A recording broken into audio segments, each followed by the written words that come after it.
Report: the U.S. military is struggling to win, or maybe lose against China.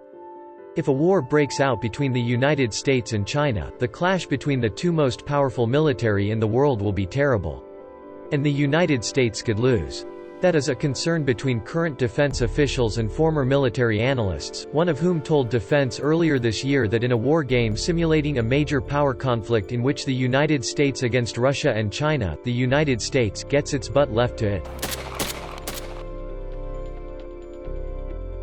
Speaking at the Aspen Security Forum last week, Admiral Philip Davidson, who oversaw U.S. military forces in Asia, calling China the biggest long-term strategic threat to the United States and rule-based international orders.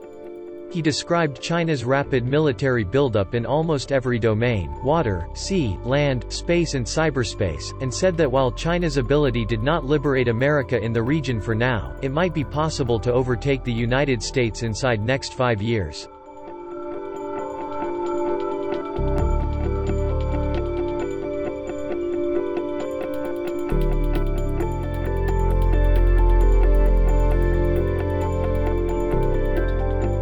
But the number of ships, missiles, planes, and people don't tell the whole story.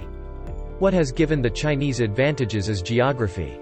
The ill-fated Asian pivot from the government did not prevent the growth of China's military and economic power in the region, because it built artificial islands, embedded itself in major infrastructure projects, and invested in its military. Meanwhile, President Donald Trump questioned whether the United States would defend its treaty allies in the Pacific, such as Japan, with complaints about the costs. Davidson said in Aspen that there is no more important American ally in the world than Japan. The question is what can actually cause the United States against China. What if China invaded and occupied Taiwan, a democratic U.S. partner and weapon customer? Did America really risk World War III?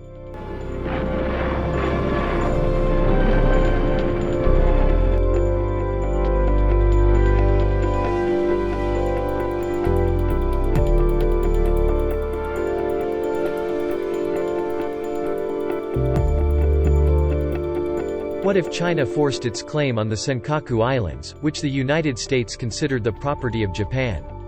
Is that included in the American treaty agreement to maintain its allies? There is no guarantee that the U.S. president, especially Trump, will wage war in both cases. But this is one of the scenarios studied by war players at the Rand Corporation to see if the United States can prevent China from claiming territory by force. It is not clear that the U.S. can. In particular, the U.S.-China war scenario that is most likely to occur in Asia, does not mean that Chinese victory means the Chinese Communist Party is taking over Washington, but the U.S. has not succeeded in removing China from the territory claimed by Japan or Taiwan. In an effort to do so, in addition to cyber attacks, the United States can attack Chinese troops from the air or sea. The problem is that China has spent at least the last 20 years, partly informed by observations about how the U.S. conducted the Gulf War in the 1990s.